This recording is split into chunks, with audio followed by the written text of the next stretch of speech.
I'm just going to do a quick update on my spending for the last fortnight. I released a video covering week 1 of August. I was going to do a week 2, but so much has gone on. So I'm going to cover 2 weeks, in fact, about 15 days worth of spending. I'm going to bring up a couple of videos just showing what I bought in Lidl. I did 3 trips into Lidl. I did £16.28, and there's footage of that.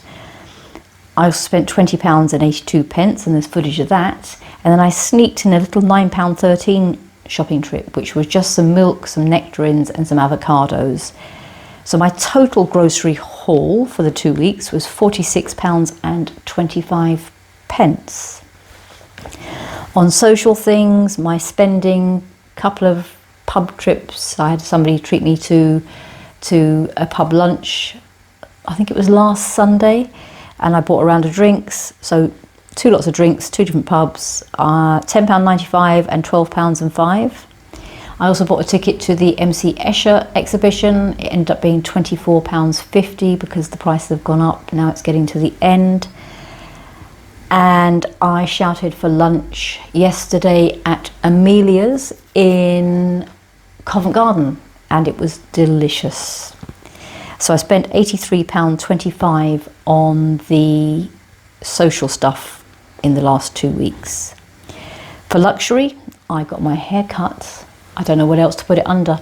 It's not food, it's not social, and I don't want to have a fun just for haircuts because it cost me 22 quid and I probably go 4 or 5 times a year.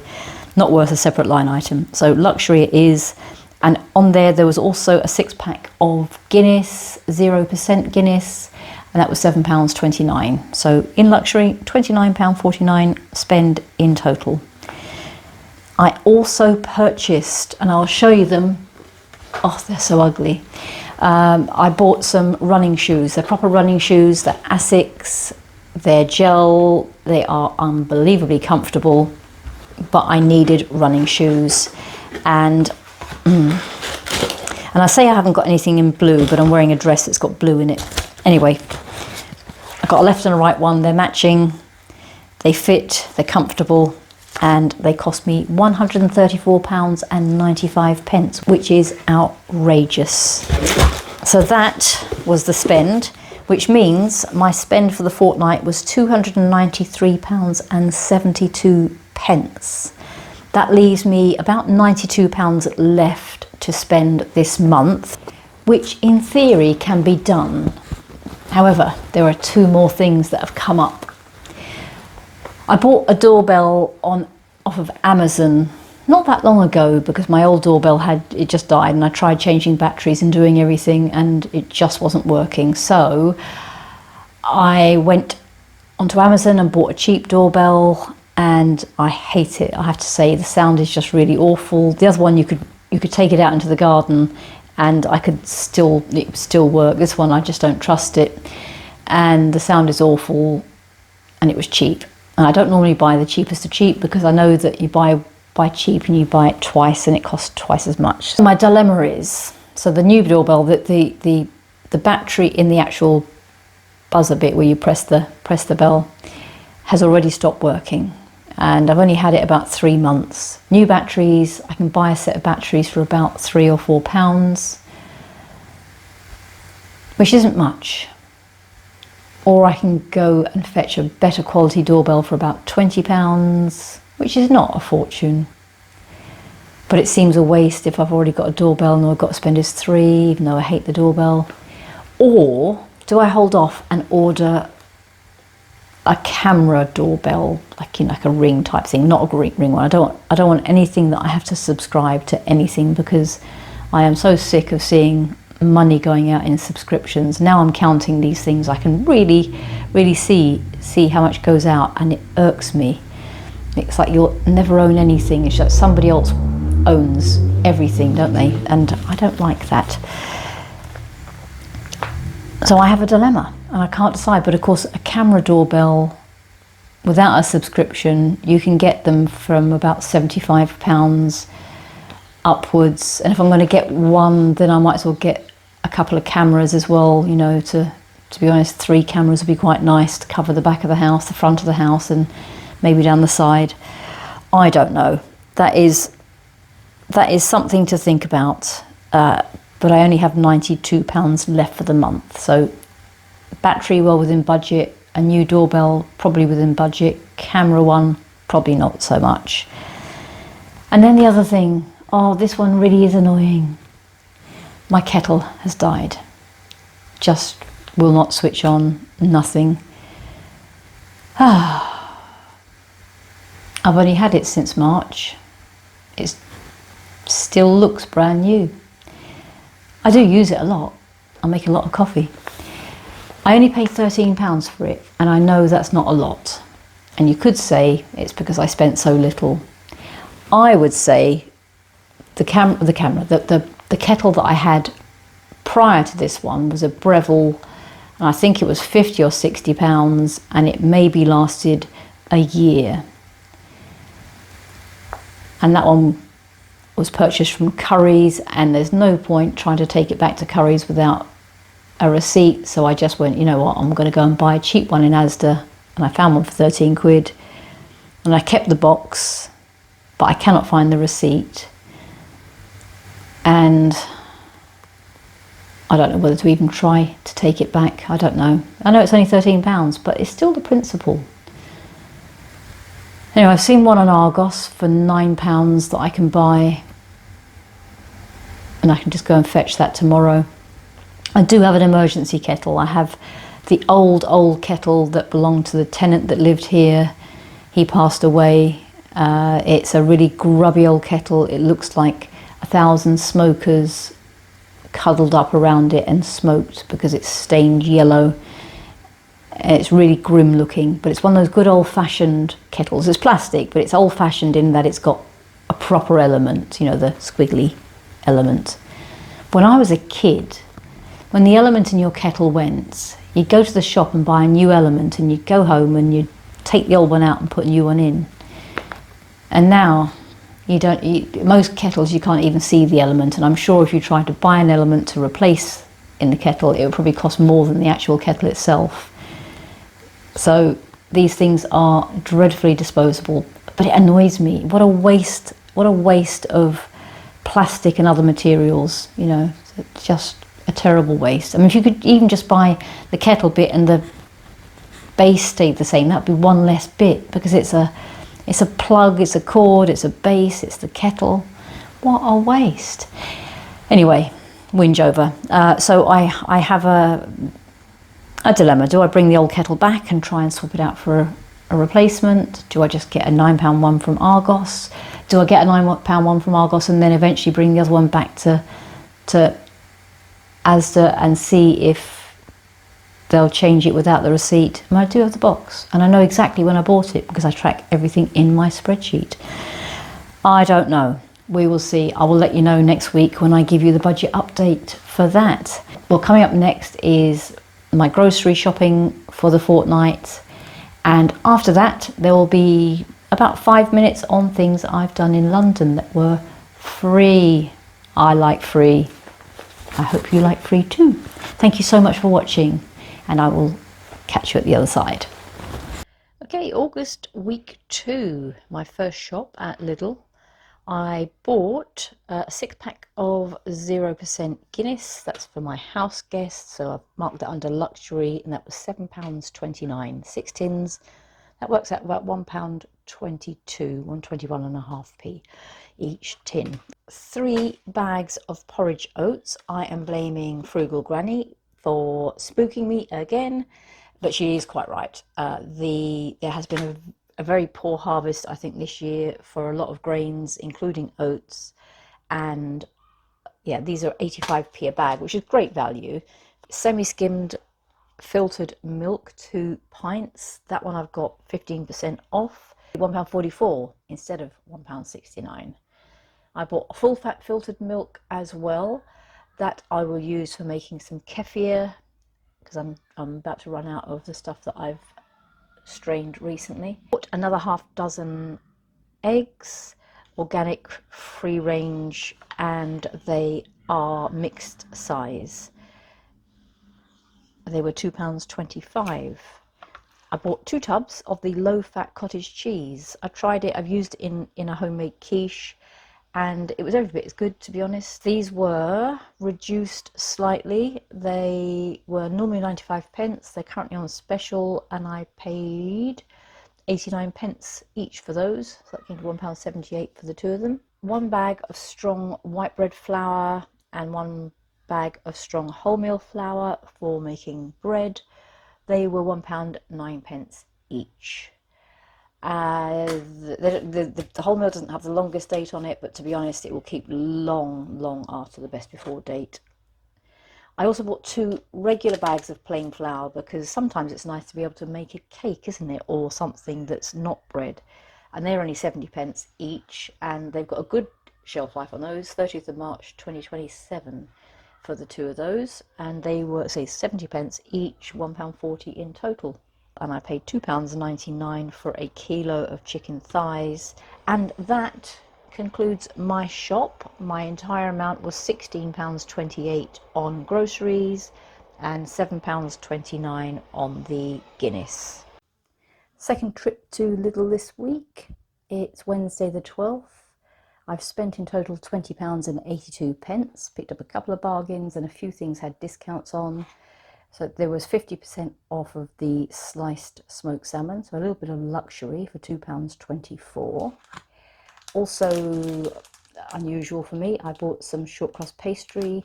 It was reduced by 20% to 92 pence. And I picked up some cold and flu sachets, 2 boxes of. I got 17 pence off of each, so they came to £3.72 for the 2 of them. 15% off of the plain tortilla wraps. 2 more bags of the porridge oats. They're 85 pence each, and for some reason one of them got a 10% discount, so I got 9 pence off. Very random, but only off of one of them. I don't know why. That was odd.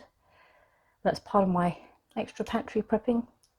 So I bought 1 more bag each of strong wholemeal flour and strong white bread flour at £1.09 each, and also 1 bag of plain flour at 70 pence. Big box of Yorkshire tea bags for my house guest who likes a lot of tea. They were £5.99. 2 packs of reduced fat soft cheese. They were 89 pence each, so £1.78 for the 2. My niece is visiting this weekend and has promised to make healthy carrot cake, and I think reduced fat soft cheese, and I've got some cottage cheese already in the fridge, will be required.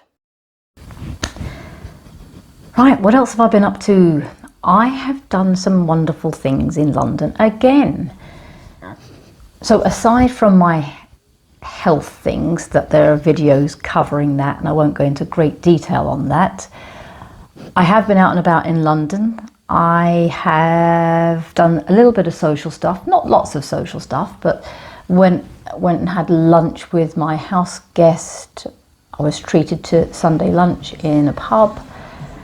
It was a beautiful meal. I had pan roasted sea bass on a bed of pesto potato mash with some broccolini. It was one of those, the dish wasn't big, but my goodness, the food was wonderful.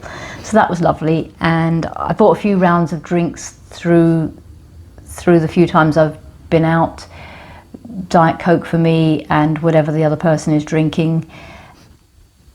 So the rounds haven't been expensive. That's been good. Yesterday, which was Saturday, went to Covent Garden with a friend, and it was my shout for lunch, so we stopped in a cafe, Amelia's, and I had an avocado Caesar salad. They had a focaccia, a couple of cups of coffee. Came to £35. My salad was beautiful. I'll put a photograph on screen. It's really hard to show the proportions of things, but I kind of laid my fork across the bowl, and the bowl was the width of the fork, and it was good, sort of like 1.5 inches deep.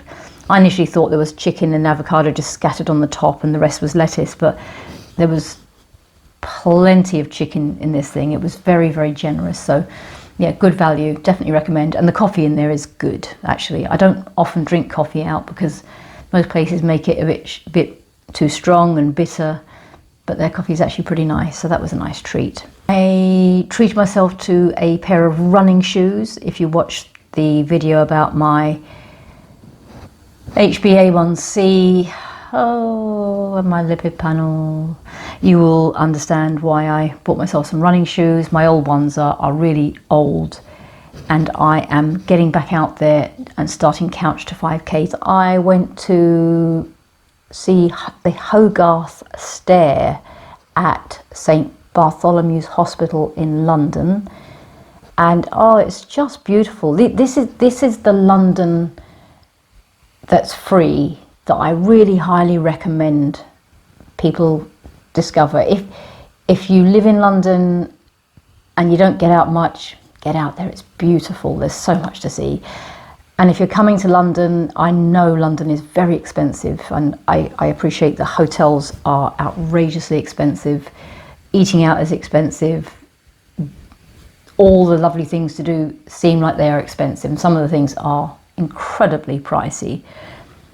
But if you know what to look for and you know where to go, and you know someone, that's me, who can sniff out the kind of interesting, quirky little things to do that do not cost a fortune, or even that are free, then you could come to London. You could spend a fortnight in London and spend nothing but food, drink, and your accommodation costs. If you don't mind a bit of walking and maybe the odd bus fare just to nip across town, there is so much to see and do. And then, of course, all the things you want to buy to bring home, of course. You know, we want you to spend some money, keep the economy going, etc. What else have I been up to?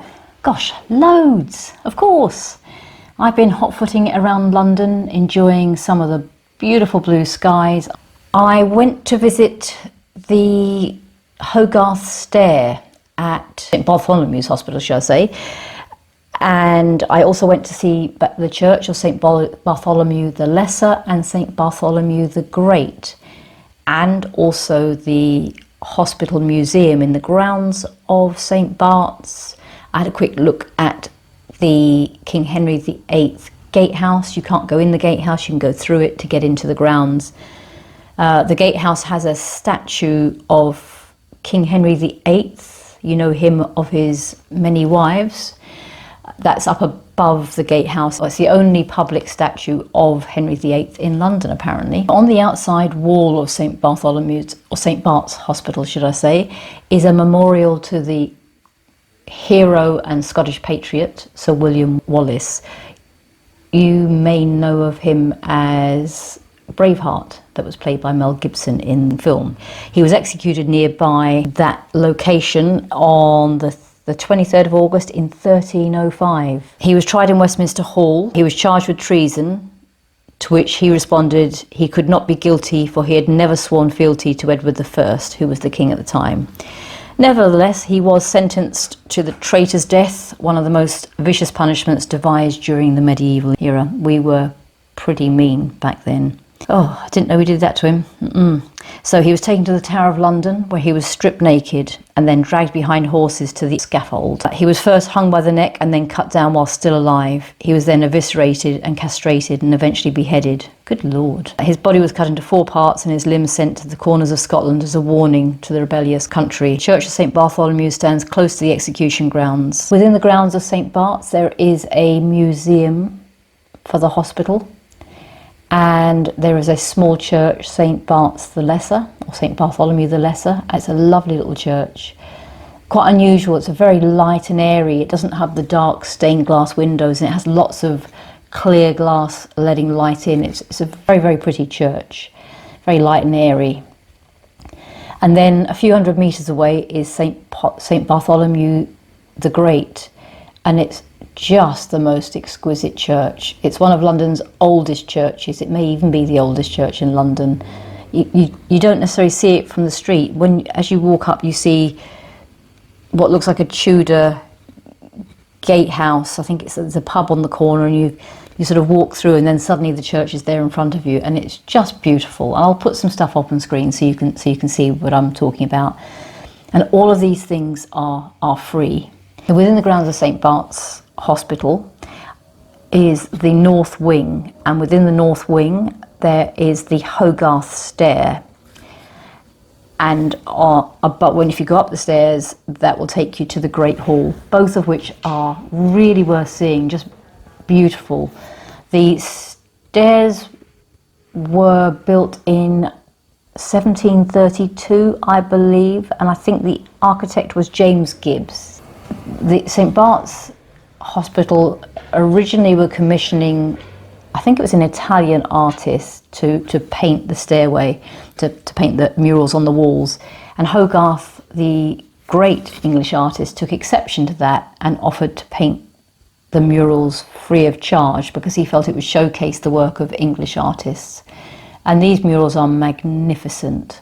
They depict sickness and healing, which is appropriate for a hospital. And I think the intention was that they would have this grand imposing staircase where they would bring in well-to-do people and encourage them to sponsor the hospital and help to take care of the poor. It's absolutely stunning. And what's wonderful about all these things that I've just mentioned, every single one of them is free to go and visit. The Hogarth Stair and Hall are only open on Monday and Tuesday. I think it's 10 till 6. It's rather nice to have something that's only open at the beginning of the week, because it seems like some things shut on a Monday. So there you go. There's a free thing to do. It's absolutely wonderful. And what I love is that it's close to lots of other little things that are free to do. In November, the Museum of London will be opening in Smithfield markets. Smithfield markets are beautiful old Victorian markets, but are currently still the site of London's butchers, the butchery trade. I believe that's being moved out, which is a bit of a shame because it's been the site of butchers for centuries. But yeah, the Museum of London will be moving in. They're doing an awful lot of work. I think it's going to be an incredible place to visit, and I am sure will be free to visit as well. And if there's something that you want to know about, please do put in the comments what you'd like to know about, because I am happy to be the intrepid person that hotfoots it around London looking for things for you to do. If you're coming to London or planning a visit even in the distant future and you want to know, I'm happy to go and sniff things out for you. Right, thank you so much again for taking the time to watch, and for liking, subscribing, for helping me to get my watch hours up. I would like to try and reach 4,000 watch hours by the cut-off date in February 2027. I am more than 1% of the way there now. I'm hoping by the end of this week I might be nearer 2%. And it's just going to be persistence. I am going to be posting ideally something every day. It might just be me doing Couch to 5K, or me just doing something about what I did. Short videos, long videos. I'm just going to keep plugging away at it. As John from John Talks About says, persistence. That's what it takes. Right. Thank you so much and have a blessed day.